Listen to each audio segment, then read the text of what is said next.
The manila envelope felt heavier than it should have as I picked it up from my doorstep that Tuesday morning. My name, Heath Morrison, was printed in elegant calligraphy across the front. Inside, I found an itemized bill that made my coffee mug slip from my 67-year-old hands. $170,000 for a wedding I wasn't even invited to. My son Marcus's handwriting on a yellow sticky note twisted the knife deeper. Dad, be thankful I let you contribute to my special day. Payment due in 30 days. 6 months before that shocking morning, I would have laughed if someone told me my son would treat me this way. Marcus had always been the light of my life, especially after cancer took my Margaret 3 years ago. We'd grown even closer in our grief, or so I believed. I built Morrison Construction from nothing, starting with a single hammer and more determination than sense. 43 years of calloused hands and aching backs had given me something most folks only dream about: $8 million in assets, and a business that employed 70 good people. Not bad for a man who never finished high school. Marcus worked downtown as a marketing manager for a tech startup. He'd always been ambitious, which I admired, even if he seemed embarrassed by my work boots and flannel shirts. Things started changing when he met Brittany at some rooftop bar in the city. Dad, she's different. He'd told me over our weekly dinner at my place. She's an influencer with almost 50,000 followers. She knows people. I wanted to be happy for him. At 35, Marcus had never been serious about anyone, but something felt off about how quickly he started changing. Designer clothes replaced his normal wardrobe. He traded his reliable Honda for a leased BMW he couldn't afford. "Son, you sure you're not living beyond your means?" I asked one evening, as he scrolled through his phone, barely touching the pot roast I'd made using his mother's recipe. "That's such a blue-collar mindset, Dad," he replied without looking up. "Brittany says you have to project success to achieve success." The requests for money started small. $500 here for a weekend trip. $1,000 there for a new suit. I gave freely, remembering how Margaret always said we should support our children's happiness. But the requests grew larger and came with less gratitude. What really started opening my eyes was when my neighbor Frank stopped me one afternoon while I was working on my truck. "Siath, I'm real sorry for your loss," he said, confusing me entirely. "What loss, Frank?" His face went red. "Oh, maybe I misunderstood. I saw Marcus's engagement announcement on that Facebook thing. Said he was an orphan who'd lost both parents but was building a beautiful life despite the tragedy." My heart dropped to my work boots. "He said I was dead." Frank showed me the post on his wife's phone. There was my son announcing his engagement to Brittany Walsh, describing himself as a self-made success story who'd tragically lost his entrepreneur father years ago, but was honoring his memory by living life to the fullest. I sat on my tailgate for an hour after Frank left, trying to understand why my son would erase me from existence. The hurt cut deeper than any physical pain I'd ever experienced. But I kept quiet, hoping this was just Marcus trying to impress his new social circle.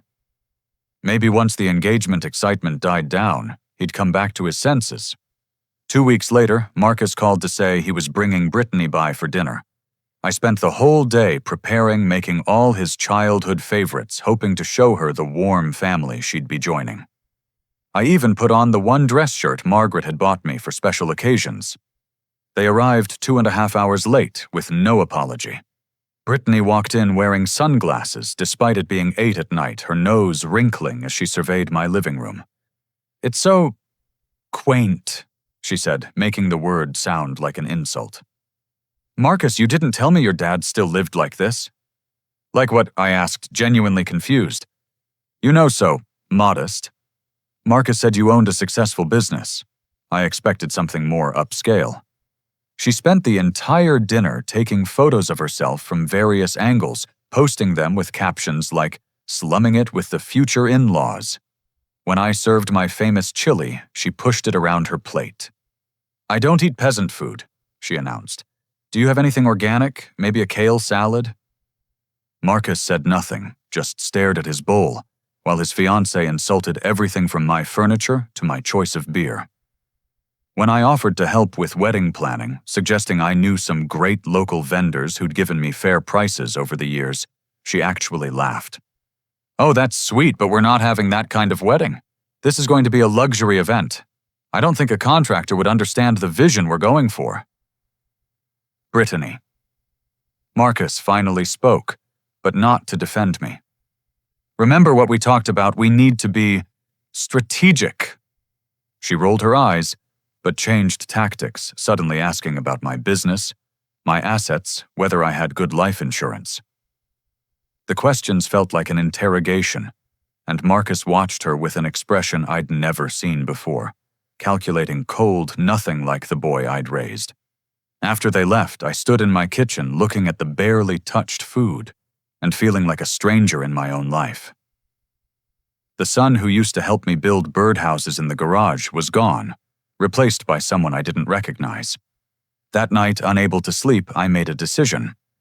I'd been in construction long enough to know when foundations were cracking.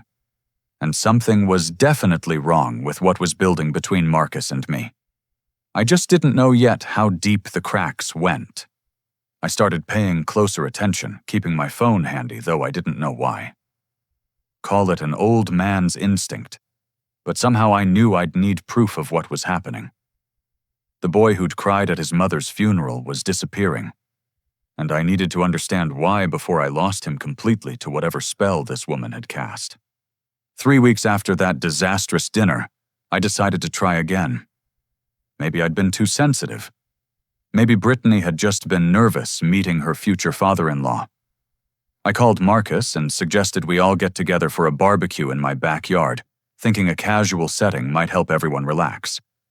I'll make those ribs you love, I offered. And Betty from next door said she'd bake her famous apple pie. Marcus hesitated before answering. I'll have to check with Brittany. She's got a packed schedule with her influencer stuff. It took 2 weeks of back and forth before they agreed to come on a Saturday afternoon. I spent the morning preparing everything perfectly, even buying new patio furniture, because the old set suddenly looked shabby through Brittany's imagined eyes. They showed up 3 hours late this time. Brittany wore a white designer dress to a barbecue, teetering on heels that sank into my lawn with every step. This is so authentic, she said, filming my backyard with her phone. My followers love seeing how real Americans live. Real Americans, like we were some kind of zoo exhibit. Marcus carried her purse and a ring light, following her around as she posed by my tool, shed my garden, even my old Ford pickup, talking to her phone about experiencing genuine working-class culture. Brittany Honey Food's getting cold, I called out after 30 minutes of this performance. She waved me off without looking. Content creation waits for no one, Harry. It's Heath, I corrected gently. Whatever. When they finally sat down, the ribs had cooled and the coleslaw had warmed. Brittany took one look at the spread and shuddered visibly. I'm actually doing a cleanse, she announced. Do you have any activated charcoal water? I didn't even know what that was. Marcus picked at his food half-heartedly, a far cry from the boy who used to beg for seconds and thirds. So, Heath, Brittany said, finally putting her phone down. Marcus tells me you're thinking about retirement. No, I'm not. Where'd you hear that? She shot Marcus a look that could freeze fire. Oh, I must have misunderstood. But surely at your age you're thinking about slowing down? Maybe passing the business on. I'm 67, not dead. Got plenty of good years left in me? Of course, she said sweetly, though her smile never reached her eyes. But wouldn't it be nice to relax? Maybe travel? I know some lovely assisted living communities with excellent golf courses. My jaw tightened. I like my home just fine. The afternoon grew more uncomfortable as Brittany peppered me with questions about my finances, my health, whether I had any other family. Marcus mostly stayed silent, occasionally adding details about my assets that I'd never shared with him. How do you know I own rental properties in Portland? I asked him directly. He shifted uncomfortably. You mentioned it once. I hadn't. I'd never told him about those properties, keeping them as a surprise inheritance for when I actually did pass. The fact that he knew about them sent cold fingers down my spine. Around 4 o'clock, Betty came over with the promised pie. She'd known Marcus since he was in diapers and lit up when she saw him. Marcus Morrison, look how handsome you are, your mother would be so proud. It's just Marcus, he said coldly, and this is my fiancée Brittany. Betty's face fell at his tone, but she rallied. How wonderful. When's the big day? October 20th, Brittany answered. It's going to be the social event of the season, very exclusive. How lovely, Heath, you must be so excited to see your boy get married. An awkward silence descended. Brittany examined her manicure, while Marcus suddenly found the fence fascinating. Of course I am, I said finally, though something twisted in my gut. After Betty left confused and hurt by the cold reception, I tried one more time to connect with my future daughter-in-law. Brittany, I'd really like to help with the wedding. I know I'm just an old contractor, but I've got connections. Could save you kids a lot of money. She laughed, a tinkling sound, like breaking glass. Oh, Heath, you're sweet, but this isn't about saving money. This is about making a statement. My wedding needs to reflect who I am as a brand. As a brand? Exactly, and no offense, but your aesthetic doesn't align with my vision. I looked at my son, waiting for him to say something, anything in my defense. He was studying his hands like they held the secrets of the universe. Maybe we should go, he finally muttered. As they gathered their things, I heard them talking by their car, not quite quietly enough. I'd stepped into the garage to grab something and could hear every word through the open window. He's more stubborn than you said, Brittany hissed. You told me he was ready to hand everything over. He will be, Marcus promised. We just need to be patient. Once we're married, we can start the process we discussed. He better. I'm not marrying you for your middle management salary, Marcus. The only reason I said yes was because you promised access to his money. You'll get it. The old man trusts me. A few more months and we'll have power of attorney. Then we can put him in that place your mom runs. Shady Pines is perfect for difficult cases. Mom's handled dozens of stubborn parents. Once he signs the papers, we can liquidate everything. My hand found my phone in my pocket, and I pressed record without even thinking about it. 3 minutes and 47 seconds of my son planning to steal my life's work and lock me away. What if he doesn't agree? Marcus asked. Then we go with Plan B. Start documenting his confusion, build a case for incompetence. Mom knows judges who are very sympathetic to family members dealing with elderly parents in decline. He's not in decline, though. He's sharp as ever. That's what the medication is for, baby. A little confusion here, some memory issues there. Mom's done this before. Trust the process. They drove away, leaving me standing in my garage phone, still recording nothing but my own heavy breathing. The chili I'd eaten threatened to come back up. This wasn't just about money or embarrassment. They were planning to destroy me, to steal everything I'd built, and throw me away like garbage. I sat on my workbench for hours, replaying the recording, trying to reconcile the cold stranger in that conversation with the little boy who used to fall asleep in my arms. Where had I gone wrong? How had I raised someone capable of this? But grief would have to wait. Right now, I needed to be smart. If they wanted to play games with an old contractor, they were about to learn that I didn't survive 43 years in business by being anybody's fool. That night, I called George Hartman, my lawyer and poker buddy for the past 20 years. George, I need to see you tomorrow, quietly, and I might need you to recommend a private investigator. Everything okay, Heath? I looked at the photo of Marcus and me at his college graduation, both of us grinning with pride and possibility. No, George, I don't think it is. October was approaching fast, and the wedding preparations seemed to be in full swing, though I only heard about them secondhand. Marcus had grown increasingly distant, our weekly dinners becoming monthly, then stopping altogether. Every attempt to reach out was met with excuses about being busy with work or wedding planning. 2 months before the wedding date, Marcus finally called asking to come over. He sounded nervous, which should have been my first warning. When he arrived, he wasn't alone. A woman in her 50s with sharp features and calculating eyes accompanied him.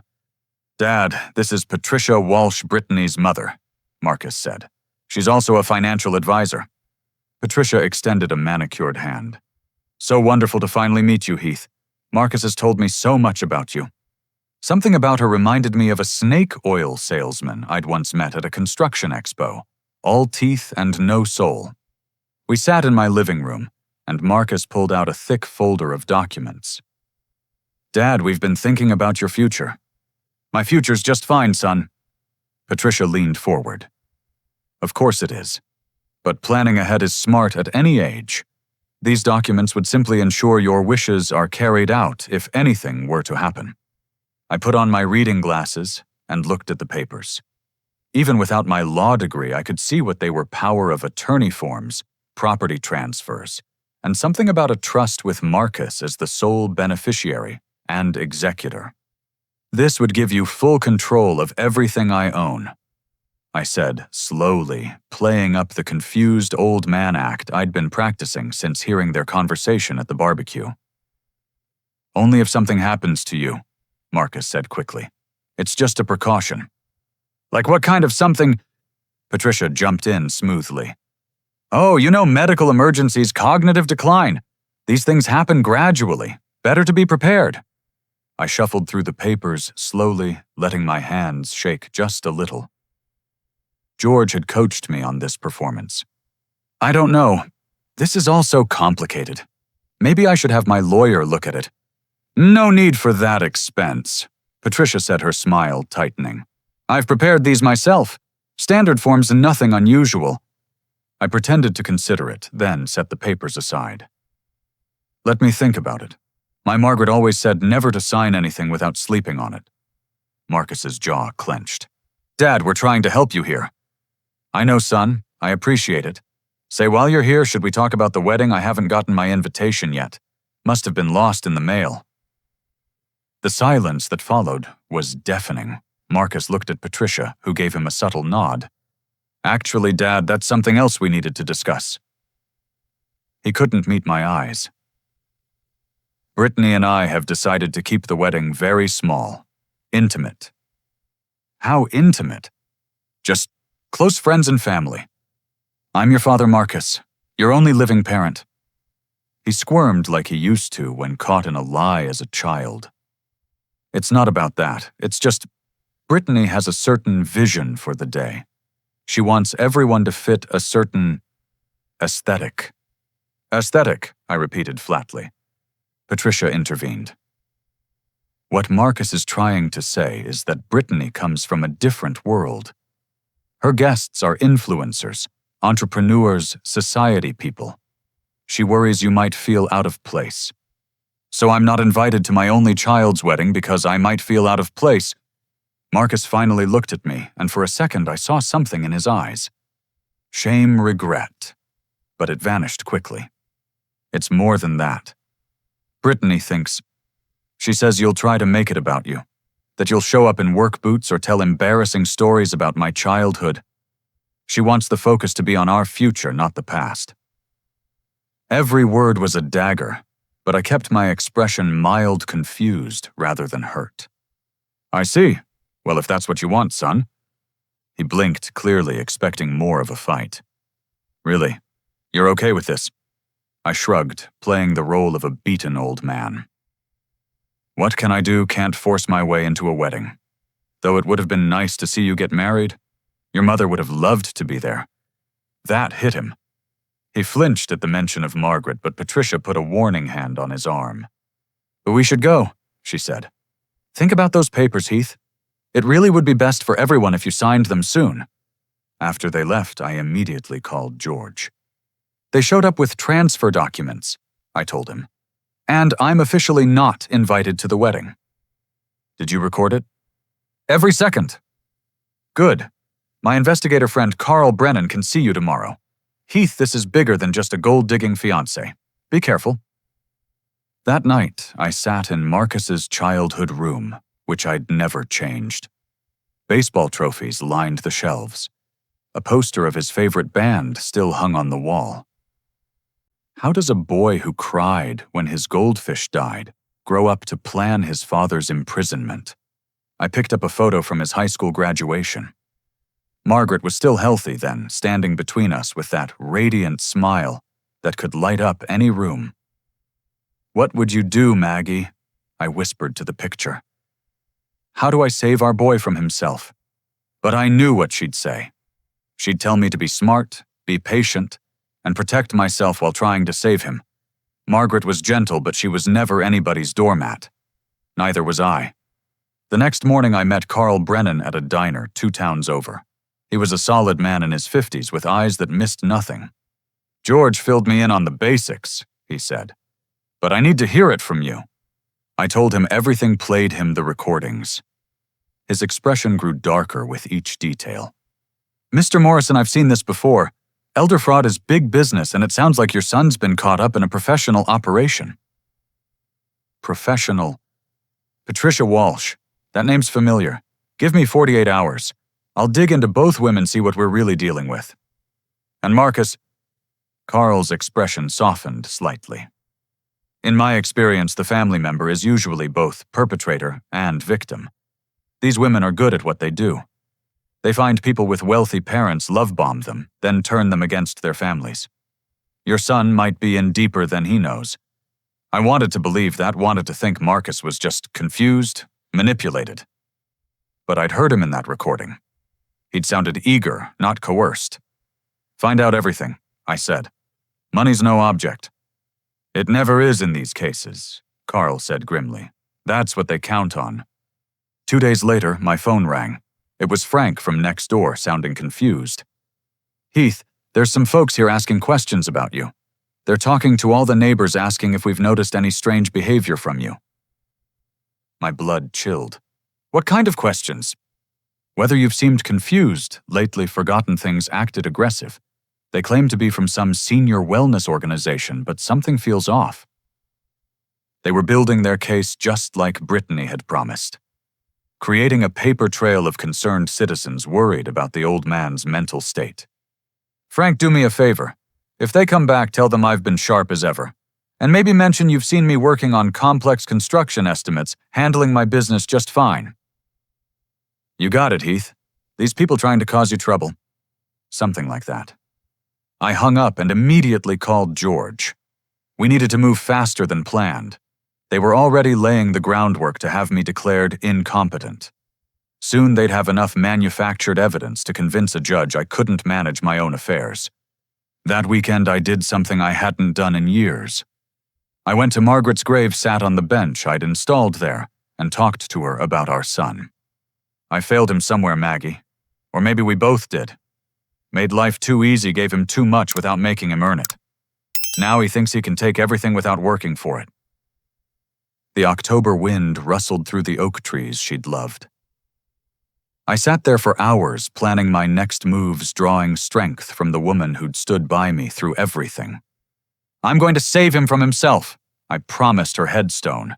"Even if he hates me for it, even if I lose him forever, I won't let him become this person." By the time I left the cemetery, the sun was setting. I had work to do, preparations to make. They thought they were hunting a confused old man. They were about to learn that underestimating a Morrison was the worst mistake you could make. Carl Brennan worked fast. Within a week, he'd compiled a dossier that made my stomach turn. We met at George's law office to review what he'd found, and even George, who'd seen everything in his 40-year career, looked shocked.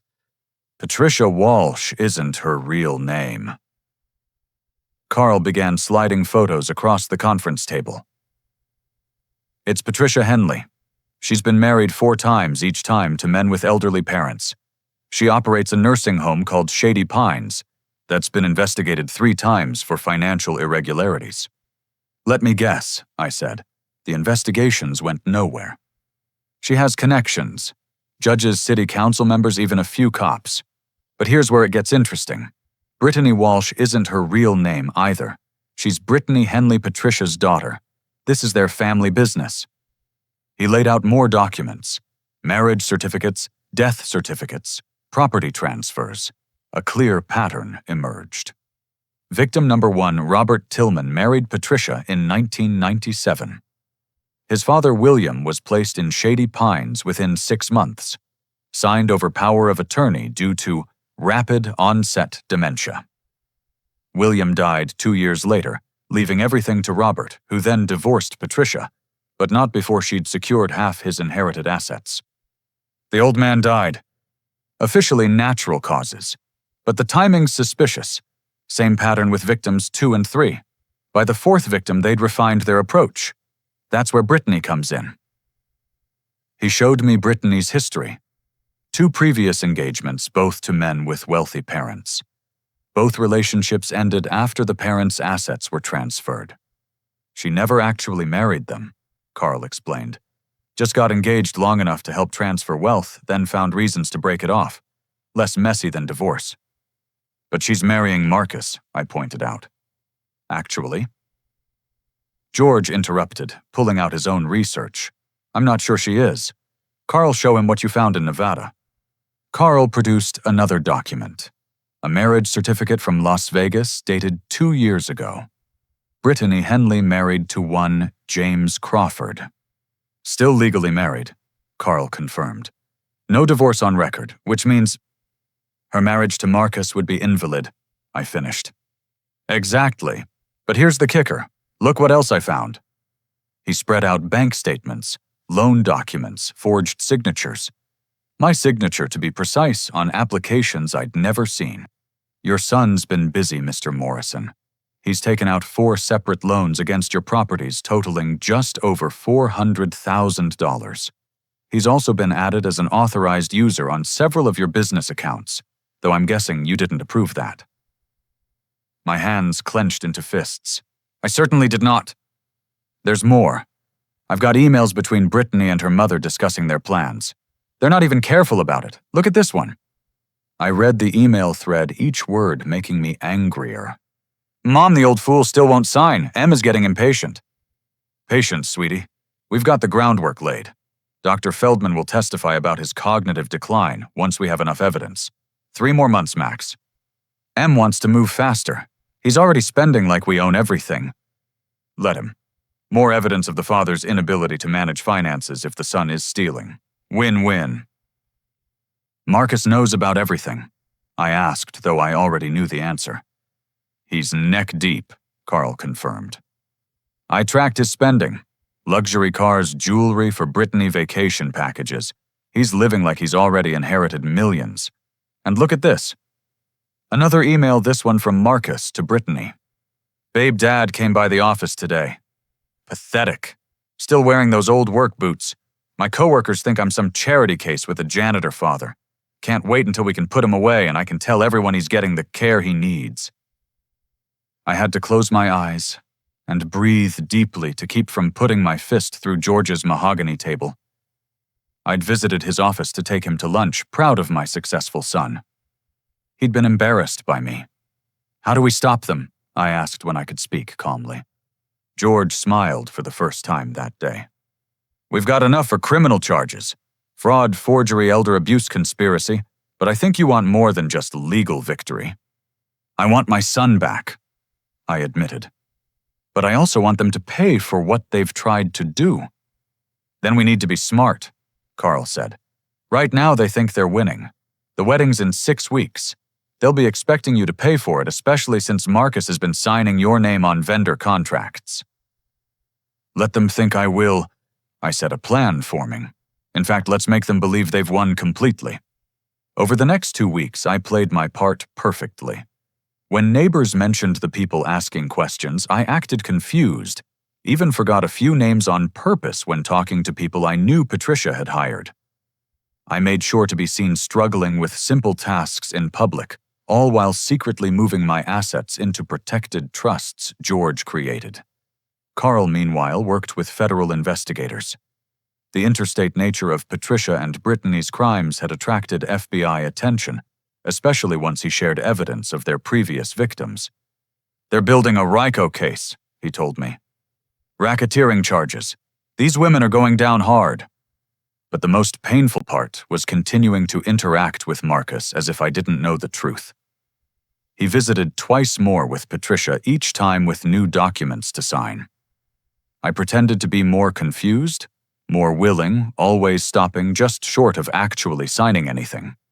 "Dad, why are you being so difficult?" he snapped during the second visit. "We're trying to help you. I just need time to understand," I said, letting my voice quaver. "These papers are so complicated." Patricia exchanged looks with Marcus.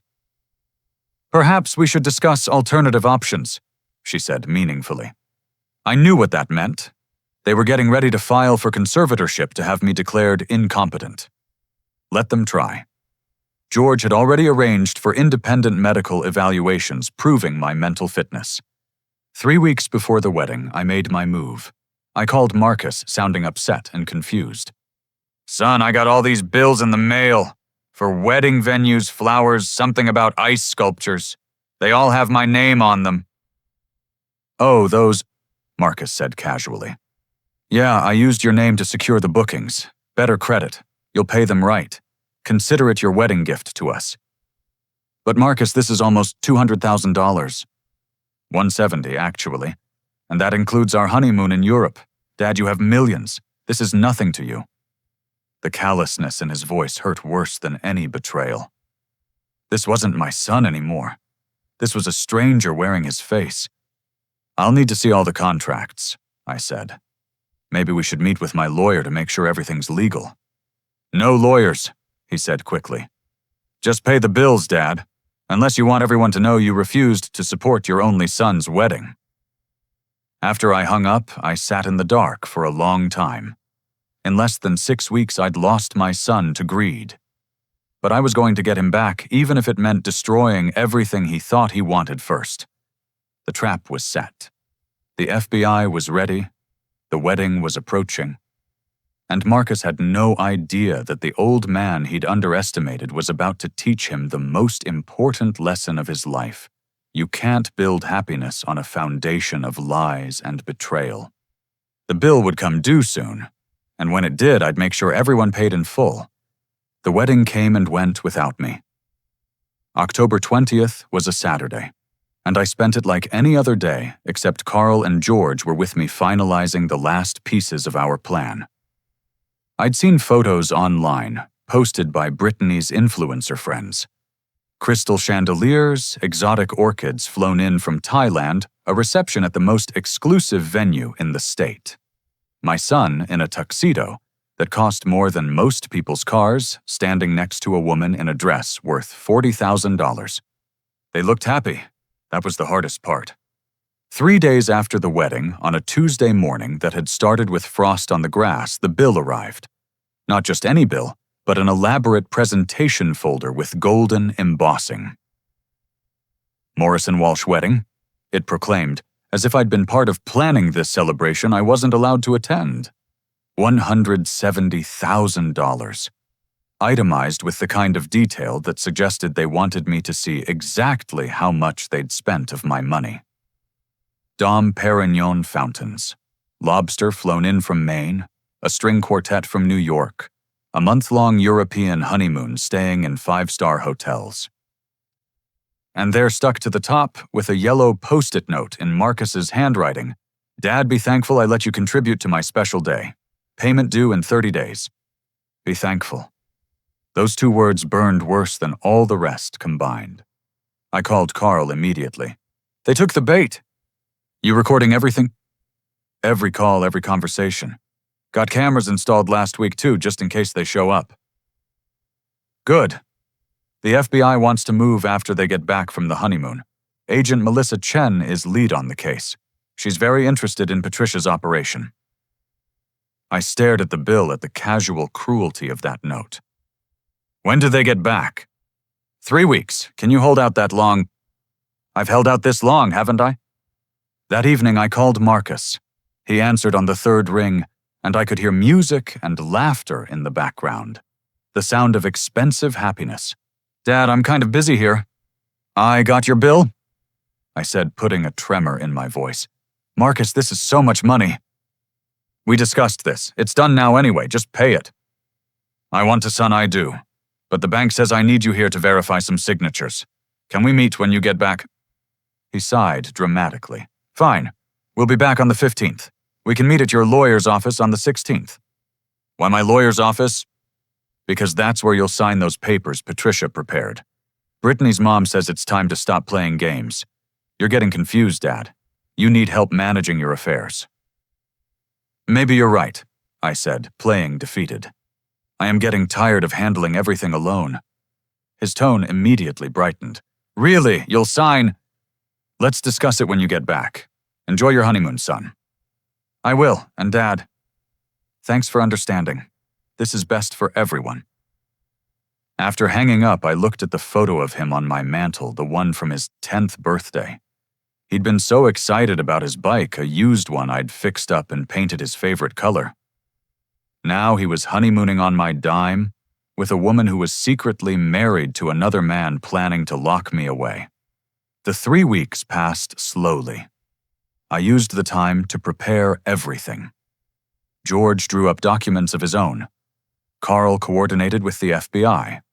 I transferred the last of my assets into protected trusts, making sure that no matter what happened, the vultures couldn't touch what I'd built. I also did something else. I visited 5 of Patricia's previous victims, or rather their children. Carl had tracked them down, and their stories were heartbreakingly similar to mine. Proud parents reduced to shells, locked away, while their children celebrated stolen wealth. 2 had died in Shady Pines under suspicious circumstances. She's a master manipulator. One daughter told me, tears in her eyes. By the time I realized what my husband and his mother had done to Dad, it was too late. He died thinking I'd abandoned him. Their testimony would be crucial for the FBI's case, but it also steeled my resolve. This ended with me. November 16th arrived cold and clear. I dressed carefully that morning, choosing my best suit, the one Margaret had bought me for our anniversary dinner 5 years ago. If this was going to be a showdown, I'd face it looking like the successful businessman. I was not the confused old man they'd tried to paint me as. George's office was bustling when I arrived. He'd cleared his schedule, sensing the importance of this meeting. What Marcus didn't know was that Agent Chen and her team were in the conference room next door, watching everything through hidden cameras. Carl was there too, ready with his evidence. Marcus and Brittany arrived 20 minutes late, tanned from their European adventure, and dressed like they'd stepped out of a fashion magazine. Patricia followed, carrying a briefcase that probably contained more fraudulent documents. Dad, Marcus said, not bothering with a greeting. Ready to do this? Hello, son, how was the honeymoon? Brittany laughed, a sound like crystal breaking. Incredible! We spent your money, well, don't worry. The casual admission was perfect. Agent Chen was probably smiling next door. Let's get to business, Patricia interrupted all fake professionalism. Heath, we have the papers here. Power of attorney property transfers and admission forms for Shady Pines. Admission forms. For your own good, Marcus said, not meeting my eyes. You're clearly not capable of managing your affairs anymore. That confusion about the wedding bills proves it. I see. I pulled out my reading glasses, slowly examining each document. And if I sign these, what happens? We take care of everything, Patricia said smoothly. You'll have a nice room at our facility, 3 meals a day activities. Your loving son will manage your assets to ensure you're comfortable. Comfortable, I repeated. Like William Tillman was comfortable, or David Marrow, or Jonathan Beck. Patricia's face went white. I don't know what you're talking about. No, those names don't ring a bell. How about Robert Tillman, your first husband, or James Crawford, your daughter's current husband? Brittany shot to her feet. What are you playing at, old man? I smiled, then really smiled for the first time in months. I'm not playing anything, but you are. Tell me, Brittany, does Marcus know you're still married? That your wedding was a sham? Marcus looked confused. What, Brittany? What's he talking about? He's confused, she snapped. This is exactly why he needs to be in a home. Confused. I pulled out a folder of my own. Let's see. Marriage certificate from Nevada 2 years ago. Brittany Henley to James Crawford. No divorce on record. Then there's these loan documents with my forged signature. Oh, and these emails between you two planning to what was the phrase, put the old fool away and liquidate everything. The room erupted. Patricia lunged for my documents. Brittany started screaming at Marcus about keeping his father under control. Marcus stood frozen, his world crumbling. That's when George pressed the intercom. I think now would be a good time. The door opened, and Agent Chen walked in with 4 other FBI agents. Patricia Henley, Brittany Henley, you're under arrest for conspiracy to commit elder fraud, racketeering, and operating a criminal enterprise across state lines. Marcus Morrison, you're under arrest for fraud forgery and conspiracy to commit elder abuse. The next few minutes were chaos. Patricia tried to run, but didn't make it 2 steps. Brittany turned on Marcus, immediately screaming that it was all his idea that he'd seduced her with promises of wealth. Marcus, my son, looked at me with eyes full of shock and something else. Fear, regret.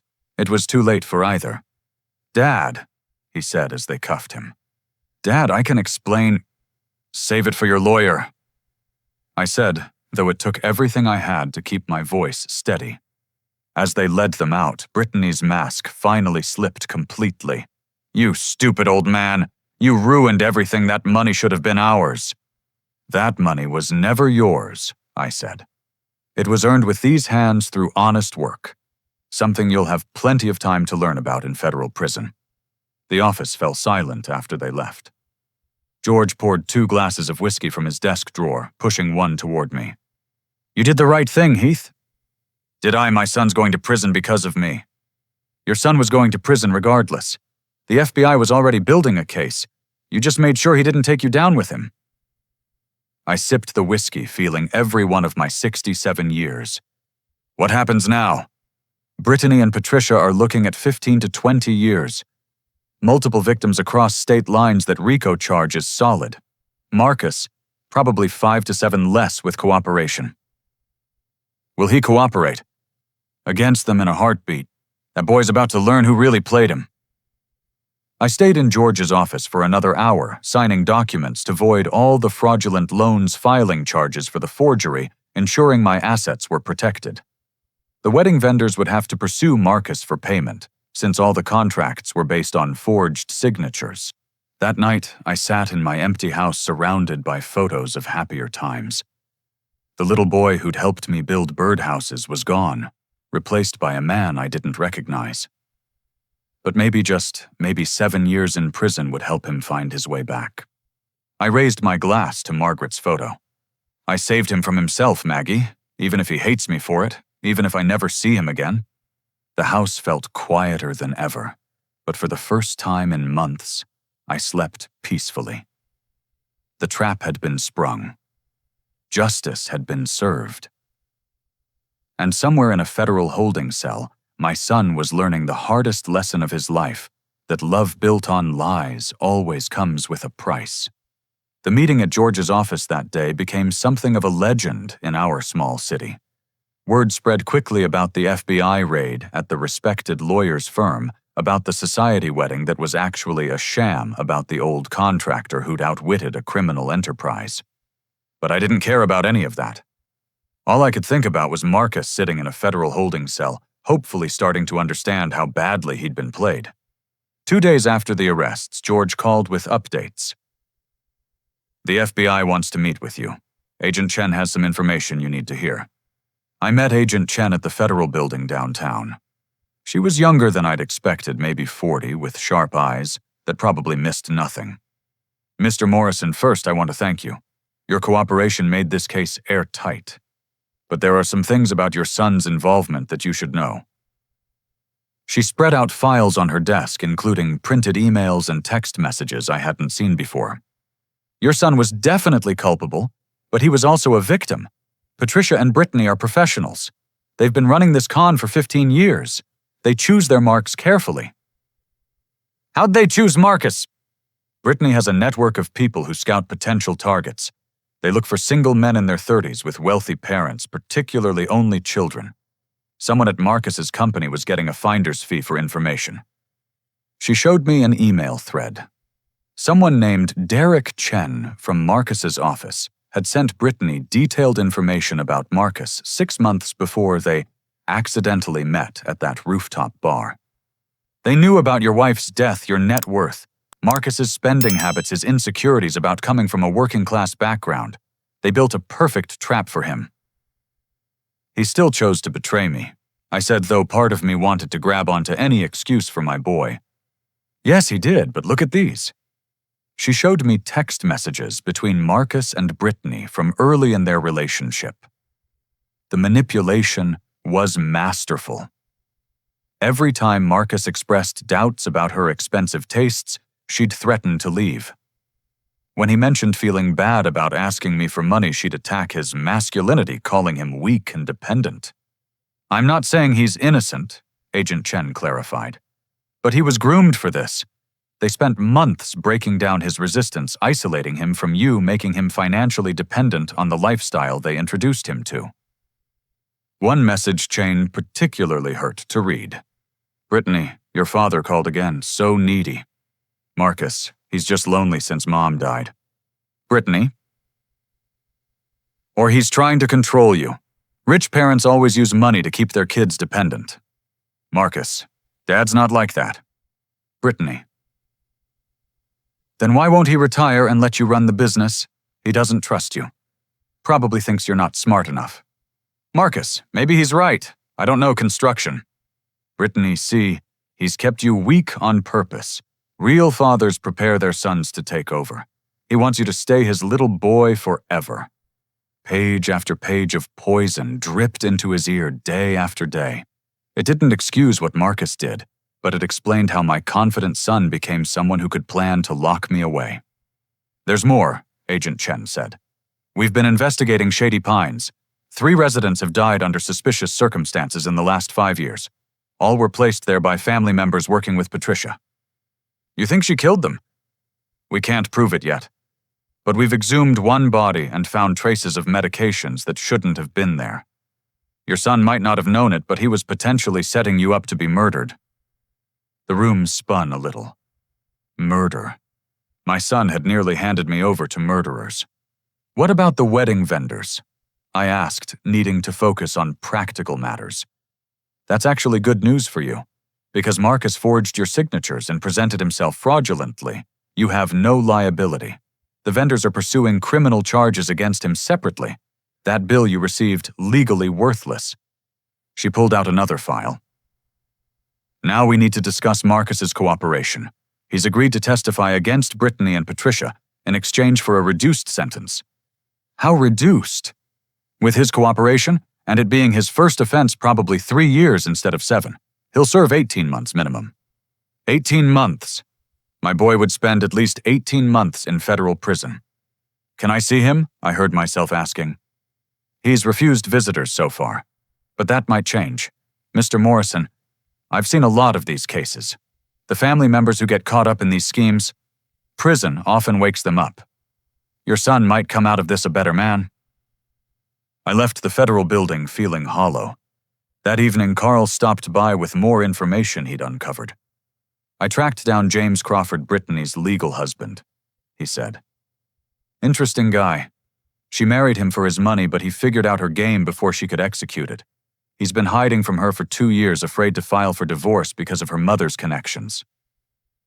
He's afraid of them. Terrified. Says Patricia threatened to have him committed if he exposed them. He's willing to testify too. The next few weeks were a blur of legal proceedings. I attended every hearing sitting in the back where Marcus couldn't see me, but I could see him. He looked terrible. The designer clothes were gone, replaced with federal detention garb. The confident swagger had vanished. He kept his eyes down, shoulders hunched. During Brittany's bail hearing, everything exploded. She tried to claim Marcus had masterminded everything, that she was just a naive girl in love. The prosecutor played recordings of her discussing previous victims, laughing about stupid old men who deserved to lose their money. Then came the revelation that shocked even me. The prosecutor presented evidence that Brittany wasn't pregnant, as she'd claimed to Marcus to speed up the wedding. It had been another lie complete with fake ultrasound photos she'd bought online. Marcus's face when he heard that. It was like watching someone realize their entire life had been built on quicksand. Every tender moment, every promise, every dream of their future together had been a calculated lie. After that hearing, Marcus's lawyer approached me. "He wants to see you." The visiting room at the federal detention center was nothing like the movies. Just plastic chairs and scratched tables, guards watching everything. Marcus was already seated when they brought me in, his hands folded on the table like a penitent child. For a long moment, we just looked at each other. My son had lost weight, gained lines around his eyes. He looked older than his 35 years. Dad," he finally said, and his voice broke on the word. "Marcus, I'm sorry." The words came out in a rush. "I'm so sorry. I don't expect you to forgive me. I wouldn't forgive me. But I need you to know that I know what I did was unforgivable." "Tell me why," I said quietly. "Help me understand how my son could plan to lock me away and steal everything I worked for." He flinched. "I don't know. I mean, I do know, but it sounds so stupid now. She made me feel like I deserved more, like you were holding me back. Every time I doubted her, she'd twist things around until I was apologizing. Before I knew it, I believed every lie she told me about you. You were embarrassed by me." "Yes." At least he didn't try to deny it. "She made me see everything differently. Your work boots became a symbol of you refusing to evolve. Your house became proof you were hoarding wealth I deserved. Every story about building the company became evidence you cared more about work than me. And my death, you told people I was already dead." He started crying, then not the manipulative tears of someone trying to escape consequences, but the broken sobs of someone who finally understood what they'd thrown away. She said it would be easier, that explaining our different backgrounds would hurt her brand. I thought it was just for social media, just pretend. But once I said it the first time, it got easier, and then I started believing it would be better if it were true. The papers you wanted me to sign would have given you power to lock me away. I know. God, I know. Dad, when they told me about the people who died at Shady Pines, I threw up. I nearly got you killed for money I didn't even need. You were always generous with me. But it wasn't enough. No amount would have been enough. She had me convinced I was entitled to everything immediately. That waiting for inheritance was for suckers. That real men take what's theirs. We sat in silence for a minute before he spoke again. "Do you know what the worst part is? The morning after they arrested us, when I woke up in jail, my first thought was relief. Like I'd been holding my breath for months and could finally exhale. I knew it was wrong the whole time, but I couldn't stop. The prosecutor says you're cooperating. Fully. I've told them everything. Every conversation, every plan, every person involved. Brittany had other targets lined up. 3 other men she was grooming as backup plans. Their parents don't know how close they came to losing everything. Why didn't you ever talk to me? When did we stop talking? When Mom died. The words hit like a slap. I was so angry. At God, at cancer, at you for not being able to save her. Brittany saw that anger and fed it, turned it into something poisonous. She convinced me you chose work over getting Mom better treatment. Marcus, we tried every treatment available. Your mother made her own choices about when to stop fighting. I know that now. I knew it then too deep down. But grieving the right way was hard. Being angry was easier. And she made it so easy to be angry at you. The guard signaled our time was almost up. Dad, I know I have no right to ask, but will you? Could you maybe visit again? I understand if you never want to see me, but... I'll visit, I said, standing up. You're still my son. Disappointed as I am, angry as I am, you're still my boy. Your mother would never forgive me if I abandoned you now. I love you, Dad. I know it doesn't mean much now, but I do. I love you too, son. That's why this hurts so much. I left him crying at that plastic table, looking more like the boy who'd skinned his knee falling off his bike than the man who'd tried to destroy me. Outside, the November air was sharp and clean.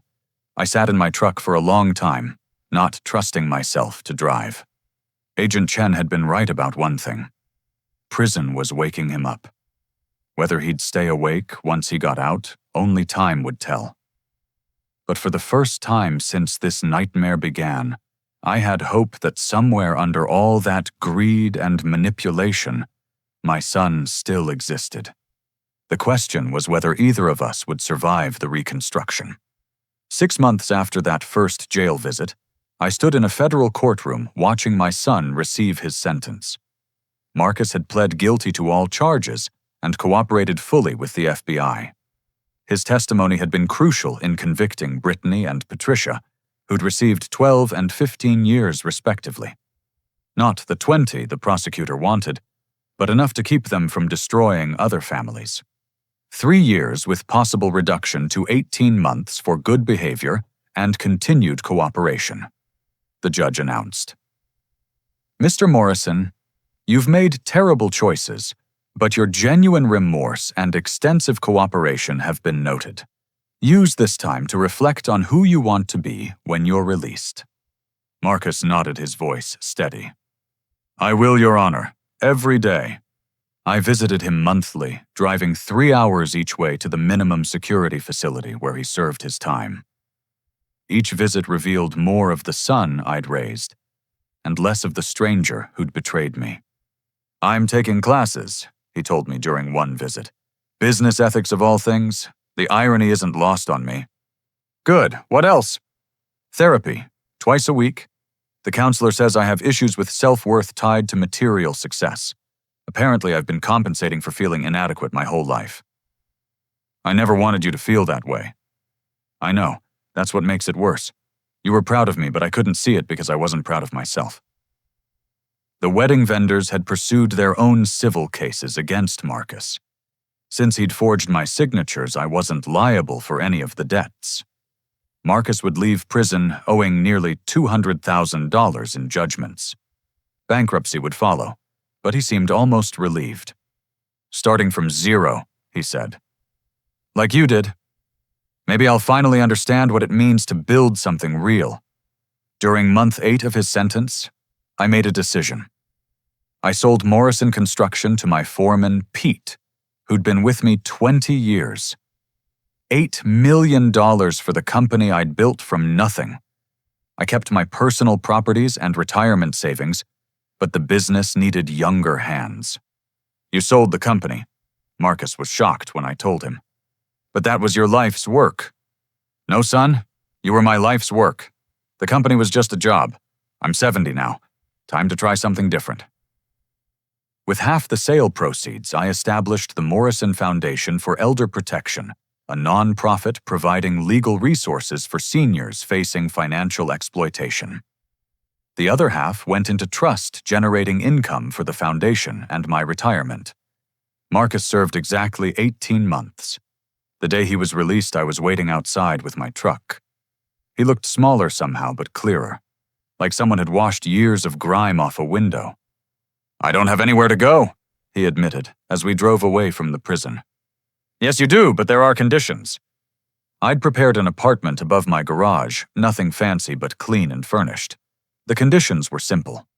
He'd work for Pete at the construction company, learning the trade from the ground up. He'd continue therapy. He'd attend financial literacy classes. And he'd volunteer 20 hours a month at the Elder Protection Foundation. Manual labor. He looked at his soft hands. Honest labor, the kind that builds character along with buildings. What if I'm no good at it? Then you'll get better. That's what work is, son. Showing up every day and getting better. The first months were hard. Marcus came home with blisters, splinters, aching muscles. But he never complained, never quit. Pete reported he was a hard worker, eager to learn, respectful to the older crew members who'd known him since he was a child. Slowly, Marcus rebuilt his life. He lived simply in that garage apartment, driving a 15-year-old truck, wearing work boots that eventually became as worn as mine. He paid restitution to the wedding vendors from his construction wages, $50 here, $100 there. It would take years to pay it all, but he never missed a payment. The real change came when he started volunteering at the foundation. Hearing stories from other victims of elder fraud, seeing the devastation these schemes caused, understanding he'd almost been part of that devastation, it transformed him. I spoke at a senior center today. He told me one evening as we shared dinner. Warned them about the signs of financial exploitation. One lady came up after and said her grandson had been acting like I used to act. She's getting help now because of what I shared. How'd that feel? Like maybe I can turn my worst mistake into something useful, like Mom would have wanted me to. 2 years after his release, Marcus met Amy at a financial literacy class. She was a teacher volunteering to help adults learn budgeting. She knew his history, he'd been honest from the start, but she saw who he was becoming, not who he'd been. She wants to meet you, Marcus said nervously. I told her she'd be dating down, a teacher deserving better than an ex-con construction worker. What did she say to that? She said she'd rather date an honest construction worker than a dishonest executive any day. I liked Amy immediately. She was warm, practical kind, and completely unimpressed by wealth or status. She taught 3rd grade, drove a 10-year-old Honda, and brought out the best in my son. Their wedding 3 years later was tiny. 20 people in my backyard. Betty from next door making her famous apple pie, Pete, officiating with his online minister certificate. Marcus wore his best clean work shirt. Amy wore a simple sundress. The whole thing cost less than the flowers at his first wedding. It was perfect. Dad, Marcus said during his toast, thank you for saving me from who I was becoming. Thank you for having the strength to let me fall and the love to help me get back up. I promise to spend the rest of my life being the man you and Mom raised me to be. Now, 5 years after that devastating morning when I received that bill, I sit on my porch, watching Marcus teach his 2-year-old daughter to use a hammer. Little Margaret, named for the grandmother she'll never meet, attacks a piece of scrap wood with determination that makes my chest tight with pride. Amy brings me iced tea, settling beside me. He's a good father, she says. He is. Better than I was in some ways. He's present in a way I wasn't always able to be. You did fine, Heath. The proof is sitting right there, teaching his daughter what you taught him. Marcus looks up, catches us watching, and grins. It's the same smile from his 10th birthday, innocent and genuine. The years of greed and manipulation are like a bad dream we all woke from. The foundation has helped hundreds of seniors protect their assets from exploitation. Marcus serves on the board, now using his unique perspective to spot the warning signs others might miss. He still works construction now, as Pete's right hand, coming home dirty and tired and satisfied in a way he never was in his marketing job. Brittany is still in prison. She sends him letters, sometimes trying to rekindle something that never really existed. He gives them to the FBI unread evidence for their ongoing investigations. Patricia died in prison last year, maintaining her innocence to the end. The mother-daughter con game that destroyed so many families is finally over. Grandpa, little Margaret, runs over holding up a bent nail. I hammered it. You sure did, sweetheart.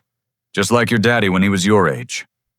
Marcus joins us on the porch, accepting a beer from Amy, kissing her with the casual affection of a man who knows he's lucky.